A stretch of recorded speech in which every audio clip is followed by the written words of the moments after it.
Hello दोस्तों, स्वागत है आप सभी का ड्रीम एग्जाम स्टडी में। दोस्तों आज हम इस वीडियो में सीटेट जुलाई 2024 के क्वेश्चन इसमें सीडीपी एंड पैडागोजी के 30 क्वेश्चन इसमें कवर करेंगे दोस्तों, जो हमारे प्रीवियस ईयर क्वेश्चन होंगे। दोस्तों जो भी दोस्त अभी तक हमारे चैनल में नए हों तो आप सभी लोगों से निवेदन है कि आप हमारे चैनल को सब्सक्राइब कर लें और बेल आइकन को भी दबा लें, ताकि जैसे ही हमारा वीडियो अपलोड हो आप सभी लोगों तक पहुँच सके। दोस्तों आइए दोस्त क्वेश्चन को देखते हैं। क्वेश्चन है दोस्तों, कथन बच्चों का शारीरिक विकास महत्वपूर्ण है क्योंकि यह बच्चों के सामाजिक व संज्ञानात्मक विकास को प्रभावित करता है। दोस्त ठीक है ना। ऑप्शन और दूसरा है क्या, तर्क दे रहा है बचपन में विकास के सभी आयाम एक दूसरे से जुड़े हुए हैं तथा एक दूसरे को बेहद ही प्रभावित करते हैं। दोस्तों तो क्या होगा दोस्तों, जो बच्चों का विकास है दोस्तों यह महत्वपूर्ण है क्योंकि यह बच्चों के सामाजिक और संज्ञानात्मक विकास को प्रभावित करता है। ये बात सही है दोस्तों। तर्क भी क्या है, बचपन में विकास के सभी आयाम एक दूसरे से जुड़े होते हैं, ये भी बात सही है, तथा दूसरे को बेहद या एक दूसरे को बेहद प्रभावित भी करते हैं। दोस्तों ये तर्क और कथन दोनों सही हैं, तो यानी जो इसका उत्तर होगा दोस्तों ऑप्शन ए होगा। ए आर दोनों सही हैं, ए आर की सही व्याख्या भी करता है। बाकी दोस्तों ये सब गलत होंगे। क्या होंगे दोस्तों, बाकी ये सब गलत होंगे। ए और आर दोनों सही हैं, ए आर की सही व्याख्या करता है। आइए दोस्त अगला क्वेश्चन है 182 है, विकास का कौन सा सिद्धांत यह सुझाता है कि विकास सिर से शुरू होता है और फिर शरीर के बाकी हिस्सों में आगे बढ़ता है। तो वह कौन सा सिद्धांत दोस्तों बताता है कि जो हमारा विकास है दोस्त वह सिर से शुरू होता है और बाकी हिस्सों में फिर होता है। क्या यह समीप दूराभिमुखी होगा? ये ऑप्शन नंबर बी शीर्षगामी सिद्धांत होगा, या ऑप्शन नंबर सी व्यक्तिगत भिन्नताओं का सिद्धांत होगा, या ऑप्शन नंबर डी एक रूपता का सिद्धांत होगा। तो दोस्तों क्या होगा इसका उत्तर, बताएं सभी लोग। तो दोस्तों जो इसका उत्तर होगा ऑप्शन नंबर बी होगा, शीर्षगामी सिद्धांत होगा, जो यह कहता है कि जो हमारा बच्चे का विकास है दोस्त वह पहले सिर में होता है, इसके बाद बाकी हिस्सों में होता है, यानी सिर से पैर की ओर होता है। दोस्तों ठीक है ना। यह कौन सा सिद्धांत है, शीर्षगामी सिद्धांत होगा। क्वेश्चन नंबर 183 दोस्त, आनुवांशिक स्वभाव के पूर्व निर्धारित प्रकटीकरण की प्रक्रिया को संदर्भित करता है। किसके पहले, आनुवांशिक के पहले। तो क्या संदर्भित करता है, क्या परिपक्वता होगी या पाड़ होगी, अनुकूलन होगा या समाजीकरण होगा। तो क्या होगा दोस्तों इसका उत्तर, तो दोस्तों जो इसका उत्तर होगा ऑप्शन नंबर ए होगा, परिपक्वता होगी। क्या होगी, परिपक्वता आनुवांशिक स्वभाव के पूर्व निर्धारित प्रकटीकरण की प्रक्रिया को संदर्भित करती है। दोस्तों क्वेश्चन नंबर 184 है, पियाजे के अनुसार निम्नलिखित में से कौन से कारक संज्ञानात्मक विकास की दिशा निर्धारित करते हैं। दोस्तों तो वह कौन से कारक हैं जो पियाजे के संज्ञानात्मक विकास की दिशा को निर्धारित करते हैं। दोस्तों कौन से होंगे, ऑप्शन नंबर ए परिपक्वता होगी, ऑप्शन 2 है अनुबंधन होगा, ऑप्शन 3 सजा होगी, ऑप्शन 4 क्रिया और ऑप्शन 5 होगा सामाजिक अनुभव होगा। बताइए दोस्तों वह कौन से कारक है जो संज्ञानात्मक विकास की दिशा को निर्धारित करते हैं। तो कौन से कारक है दोस्तों, तो दोस्तों जो इसका उत्तर होगा ऑप्शन नंबर 4 होगा। क्या होगा दोस्तों, ऑप्शन नंबर 4 होगा।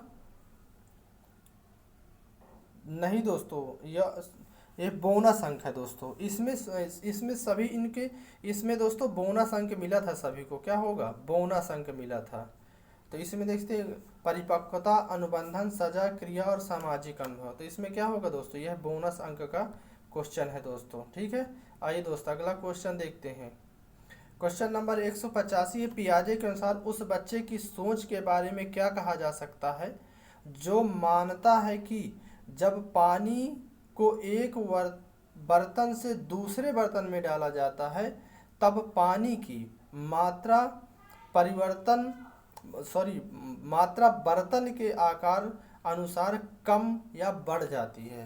क्या हो जाएगी दोस्तों, मतलब क्या कह रहा है, पियाजे के संज्ञानात्मक विकास के अनुसार दोस्तों एक बच्चे की सोच पर यह डिपेंड करता है कि अगर पानी को हम बर्तन चेंज कर दें तो पानी की मात्रा क्या हो जाएगी, कम या ज़्यादा हो जाएगी। तो यह क्या होगा दोस्तों, यह क्या कहलाता है, यानी अगर दूसरे बर्तन में मान लो किसी गिलास में रखा है, तो अगर हम गिलास से दूसरे गिलास में रख दें तो क्या पानी की मात्रा को घट या बढ़ जाएगी, ये बताना है दोस्तों। क्या होगा, ऑप्शन नंबर ए में है बच्चे में संरक्षण के कौशल नहीं है, ऑप्शन नंबर बी बच्चे में वस्तु स्थायित्व नहीं हासिल की है, या ऑप्शन नंबर बी जीववाद की सोच बच्चे के विचारों में सीमित करती है, ऑप्शन नंबर डी है बच्चे क्रमबद्धता की प्रक्रिया करने में अक्षम है। तो क्या होगा दोस्तों इसका उत्तर, तो दोस्तों जो इसका उत्तर होगा ऑप्शन नंबर ए होगा, बच्चे में संरक्षण कौशल नहीं है। क्या है दोस्तों, अगर बच्चा यह कह रहा है कि अगर हम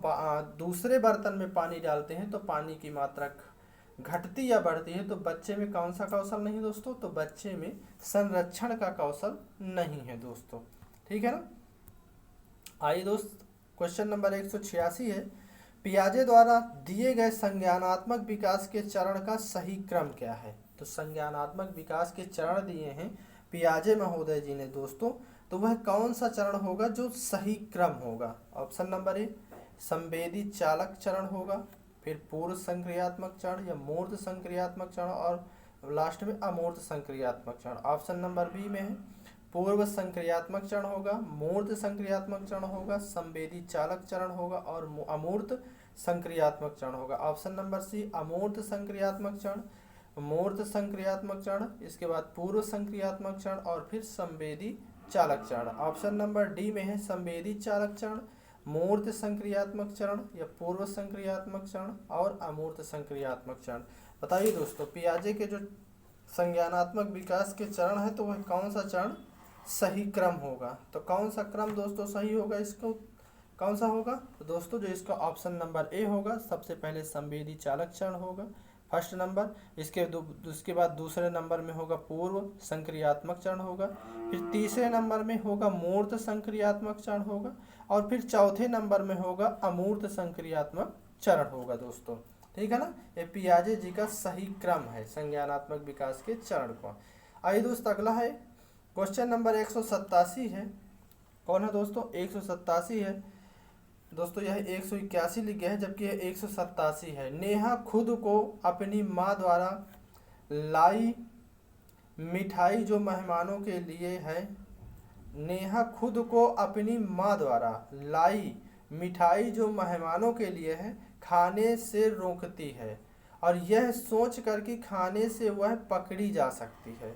कोहालबर्ग के सिद्धांत के अनुसार नेहा नैतिक विकास के किस चरण में है। क्वेश्चन है दोस्तों, नेहा खुद को अपनी माँ के द्वारा लाई मिठाई जो मेहमानों के लिए है, उसकी माँ दोस्तों मेहमानों के लिए मिठाई लाई है जो खाने से रोकती है, मतलब कौन, उसकी माँ, और यह सोचकर कि खाने से पकड़, मतलब वह सोचती है अपने खाने को, नेहा सोचती है कि अगर मैं इस मिठाई को खाती हूँ तो मैं पकड़ी जाऊंगी दोस्तों। तो वह नैतिक विकास के किस चरण में हमको ये बताएं। ऑप्शन नंबर ए है, क्या वह यांत्रिक सापेक्ष अभिविन्यास है, या ऑप्शन नंबर बी सजा और आज्ञाकारिता अभिविन्यास है, ऑप्शन नंबर सी सार्वभौमिक नैतिक सिद्धांत का अभिविन्यास है, या ऑप्शन नंबर डी अच्छा लड़का अच्छी लड़की अभिविन्यास है। तो कौन सा होगा दोस्तों इसका उत्तर तो दोस्तों जो इसका उत्तर होगा तो कौन सा होगा दोस्तों, जो इसका उत्तर होगा ऑप्शन नंबर बी होगा, सजा और आज्ञाकारिता अभिविन्यास है। नेहा यह सोचती है कि अगर मैं अपनी माँ के द्वारा जो मिठाई मेहमानों के लिए लाई गई है तो अगर मैं उसको खा लूँगी तो मैं सजा भी मुझको मिल सकती है। तो वह इसी बारे में पूछ रहा है कि किस चरण में है दोस्तों, किसके अनुसार, कोहलबर्ग के अनुसार दोस्तों, किसके सिद्धांतों के अनुसार बच्चे अपने से ज़्यादा ज्ञान वाले समकक्षी वयस्कों से अंतःक्रिया करके सीखते हैं दोस्तों। मतलब किसके सिद्धांत के द्वारा बच्चे अपने से ज़्यादा ज्ञान वाले समकक्षी व वयस्कों से अंतःक्रिया करके सीखते हैं, ये किसका सिद्धांत है। यह लेव वाइगोत्स्की का है, जीन पियाजे का है, हावर्ड गार्डनर का है, या लॉरेंस कोहलबर्ग का है। बताइए दोस्तों, यह कौन से मनोवैज्ञानिक बताते हैं कि जो बच्चे हैं वह अपने समकक्षियों से ज़्यादा सीखते हैं उनके साथ रहकर दोस्तों। तो कौन सा होगा दोस्तों इसका उत्तर, तो दोस्तों जो इसका उत्तर होगा ऑप्शन नंबर ए होगा, लेव वाइगोत्स्की द्वारा। किसके द्वारा, लेव वाइगोत्स्की के द्वारा। आइए दोस्त अगला क्वेश्चन है, क्वेश्चन नंबर 189 है। लेव वाइगोत्स्की के अनुसार निम्न में से किसकी संज्ञानात्मक विकास में महत्वपूर्ण भूमिका है? किसमें दोस्तों? संज्ञानात्मक विकास में। क्या अनुकूलन की महत्वपूर्ण भूमिका है, या पुनर्बलन की, या ऑप्शन नंबर सी सांस्कृतिक परिवेश की, या ऑप्शन नंबर डी आनुवांशिकता की? किसकी दोस्तों? पुनर्बलन में महत्वपूर्ण भूमिका है दोस्तों। तो किसकी है? ऑप्शन नंबर सी सांस्कृतिक परिवेश की। किसकी दोस्तों? सांस्कृतिक परिवेश की दोस्तों पुनर्बलन में महत्वपूर्ण भूमिका अदा करता है। सांस्कृतिक परिवेश किसके अनुसार? वाइगोत्स्की के अनुसार दोस्तों। क्वेश्चन नंबर 190 है। हावर्ड गार्डनर के बुद्धि के सिद्धांत में शरीर और वस्तुओं दोनों को कुशलतापूर्वक उपयोग करने की क्षमता को कौन सी बुद्धि कहा जाता है दोस्तों? हावर्ड गार्डनर जो दोस्तों बुद्धि के सिद्धांत दिए हैं, तो वह कह रहे हैं कि शरीर और वस्तुओं दोनों को कुशलतापूर्वक उपयोग करने की क्षमता कौन सी बुद्धि में है? ऑप्शन नंबर ए यह तर्क गणितीय बुद्धि होगी, ऑप्शन नंबर बी शारीरिक गति संवेदनात्मक बुद्धि होगी, या ऑप्शन नंबर सी अंतर्वैयक्तिक बुद्धि होगी, ऑप्शन नंबर डी भाषाई बुद्धि होगी। कौन सी बुद्धि है दोस्तों जो शरीर और वस्तुओं दोनों को कुशलतापूर्वक उपयोग करती है? तो कौन सी होगी दोस्तों यह होगी ऑप्शन नंबर बी शारीरिक और गति संवेदनात्मक बुद्धि होगी। कौन सी होगी? शारीरिक और गति संवेदनात्मक बुद्धि होगी। आइए दोस्तों क्वेश्चन नंबर 191 है। दृश्य स्थानिक बुद्धि में क्या शामिल है? दोस्तों किस बुद्धि में? दृश्य स्थानिक बुद्धि में क्या शामिल है? आइए देखते हैं क्वेश्चन नंबर 1। छवियों और चित्रों में सोचने की क्षमता, सटीक और अमूर्त रूप से कल्पना करने की क्षमता, ऑप्शन नंबर बी लय ताल मीटर स्वर माधुर्य के प्रति संवेदनशीलता, ऑप्शन नंबर सी कहानियों और कविताओं को समझने में गढ़ने की क्षमता, ऑप्शन नंबर सी डी होगा प्राकृतिक रूप जैसे जानवरों और पौधों को प्रजातियों और चट्टानों और पर्वत प्रकारों की वर्गीकृत करने की क्षमता। दृश्य स्थानिक बुद्धि में क्या शामिल है? क्या होगा दोस्तों? तो दोस्तों जो इसका उत्तर होगा ऑप्शन नंबर ए होगा।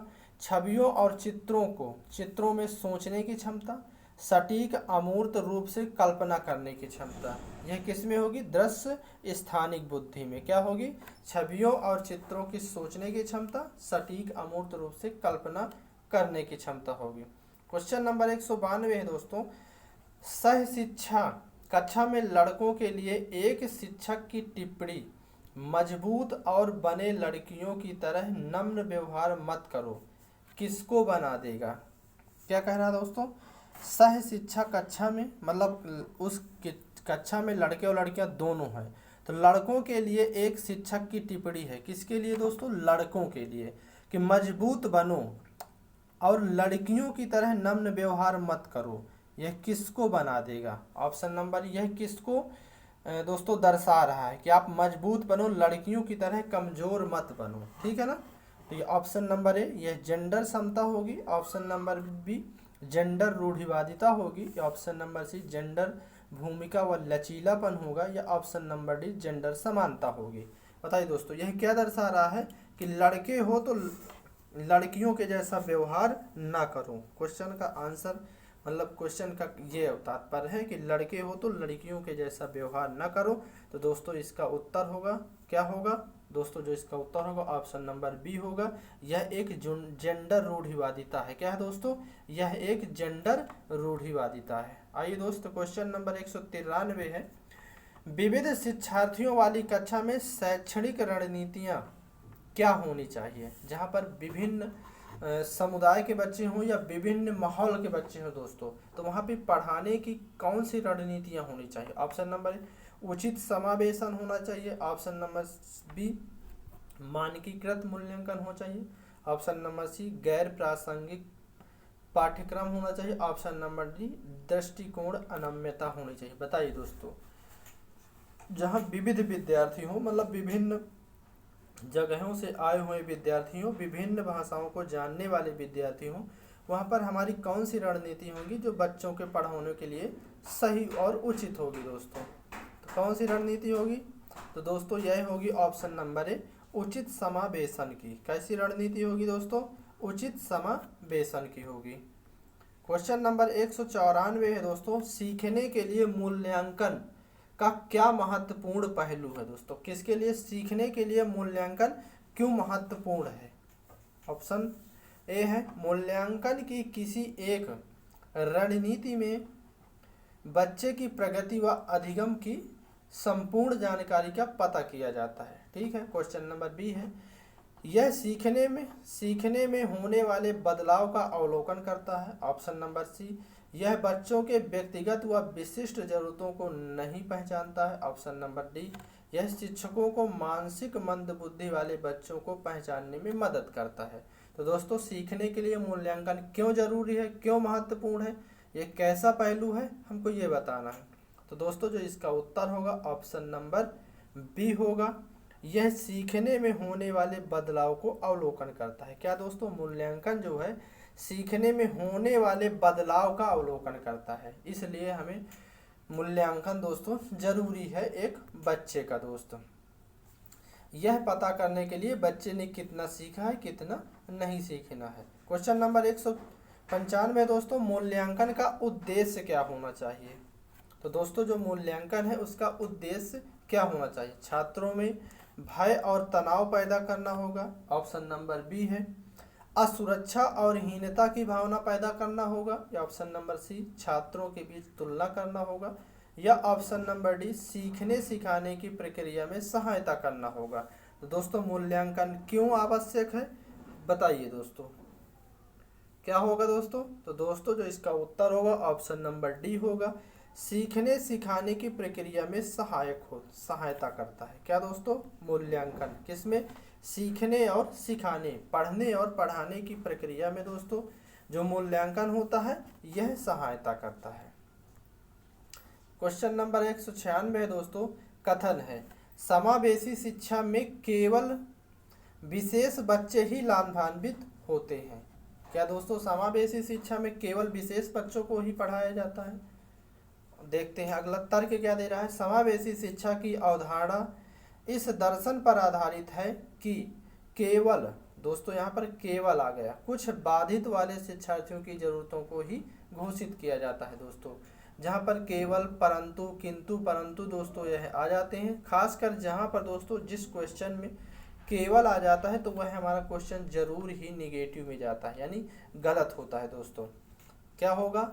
ए और आर दोनों सही है, आर सही व्याख्या करता है ए की। ऑप्शन नंबर ए, आर दोनों सही है, लेकिन आर सही व्याख्या ए की है। ऑप्शन नंबर सी, ए सही है, आर गलत है। Option number D, A R दोनों गलत है। तो दोस्तों जो इसका उत्तर होगा क्या होगा? क्या होगा दोस्तों इसका उत्तर? दोस्तों जो इसका उत्तर होगा ऑप्शन नंबर डी होगा, ए आर दोनों गलत है। समावेशी कक्षा में दोस्तों केवल विशेष बच्चों को ही नहीं पढ़ाना है, समावेशी कक्षा में दोस्तों संपूर्ण बच्चों को पढ़ाना है। जितने भी वहाँ पर बच्चे होंगे, चाहे दृष्टिबाधित बच्चा हो, चाहे पिछड़ा वर्ग का बच्चा हो, चाहे जैसे पिछड़ा बालक हो या दोस्तों एक अच्छा बालक हो, सभी को एक ही समावेशी कक्षा में ही उनको शिक्षा देना है दोस्तों। ठीक है ना? कुछ बाधित शिक्षार्थियों की जरूरतों को ही घोषित करता है, ऐसा नहीं है। समावेशी कक्षा दोस्तों सबके लिए जरूरी होती है। क्वेश्चन नंबर दोस्तों 197 है, यहाँ पर भी दोस्तों मिस्टेक हुई है, 197 है। वंचित पृष्ठभूमि के छात्रों का समायोजन करने के लिए शिक्षकों को किसका पालन करना चाहिए? कैसे दोस्तों? वंचित पृष्ठभूमि के छात्रों का समायोजन करने के लिए शिक्षकों को किसका पालन करना चाहिए? ऑप्शन नंबर ए, सामाजिक बहिष्कार का करना चाहिए। ऑप्शन नंबर बी, सामाजिक होशियाकरण या सोशल मेराइजेशन का करना चाहिए। ऑप्शन नंबर सी, मानकीकृत पाठ्यक्रम का। ऑप्शन नंबर डी, विभेदित निर्देश का। तो क्या होगा दोस्तों इसका उत्तर? तो दोस्तों जो इसका उत्तर होगा ऑप्शन नंबर ए होगा, सामाजिक बहिष्कार करना चाहिए। क्या करना चाहिए दोस्तों? सामाजिक बहिष्कार करना है। वंचित पृष्ठभूमि के छात्रों का समायोजन करने के लिए शिक्षकों को किसका पालन करना चाहिए दोस्तों? सामाजिक बहिष्कार करना चाहिए। दोस्तों कैसा करना चाहिए? सामाजिक बहिष्कार करना चाहिए दोस्तों। क्वेश्चन नंबर 198 है दोस्तों, क्वेश्चन नंबर 197, सॉरी, इसका आंसर जो होगा ना दोस्तों तो दोस्तों आंसर होगा ऑप्शन नंबर डी होगा। क्या होगा दोस्तों? ऑप्शन नंबर डी होगा, विभेदित निर्देश होगा। क्या होगा दोस्तों? विभेदित निर्देश होंगे। सॉरी दोस्तों, इसका जो हमने गलत बता दिया है दोस्तों, इसका आंसर क्या होगा? विभेदित निर्देश होगा। ठीक है ना।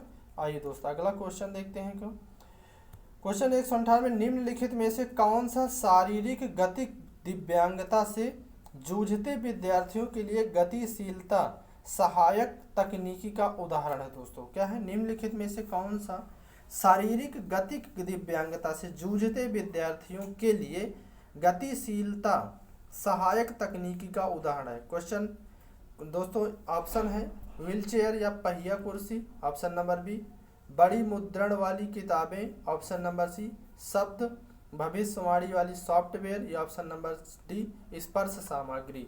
क्या होगा दोस्तों 198 का आंसर?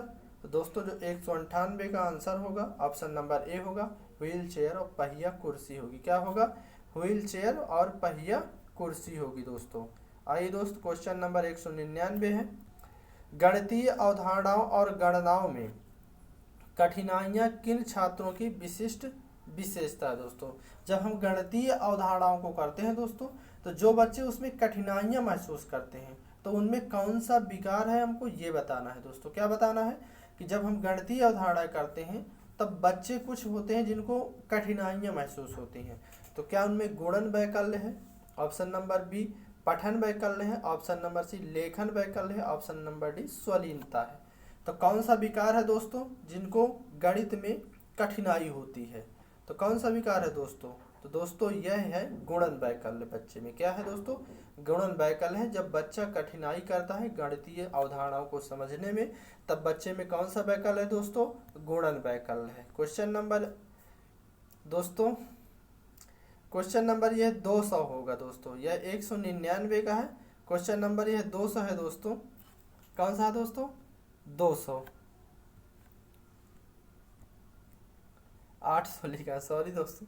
क्वेश्चन नंबर ये है, क्वेश्चन नंबर 200 का है, रचनात्मक बच्चों की विशिष्ट पहचान विशेषताओं में शामिल है। दोस्तों रचनात्मक बच्चों की जो विशिष्ट पहचान है वह विशेषताओं में शामिल है। ऑप्शन नंबर ए विचारों और अनम्यता में, ऑप्शन नंबर बी काव्य के लिए उच्च सहिष्णुता, और ऑप्शन नंबर सी जटिलता के लिए वरीयता, ऑप्शन नंबर डी अभिसारी सोच होगा। तो क्या होगा दोस्तों?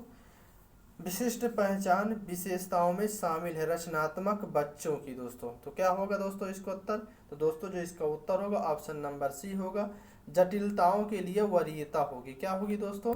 जटिलताओं के लिए वरीयता होगी। आइए दोस्त अगला क्वेश्चन है, क्या है हमारा? क्वेश्चन नंबर दोस्तों 201 है, अर्थपूर्ण अधिगम में क्या शामिल है? अर्थपूर्ण अधिगम में दोस्तों क्या शामिल है? पुरस्कार और दंड है, ऑप्शन नंबर बी एक दूसरे के साथ बातचीत करने के अवसर हैं, ऑप्शन नंबर सी सीखने के तरीके पर विचार है, ऑप्शन नंबर डी साथियों के साथ प्रतिस्पर्धा की अवसर है। तो अर्थपूर्ण अधिगम में क्या शामिल है दोस्तों? बताइए दोस्तों। तो क्या होगा दोस्तों?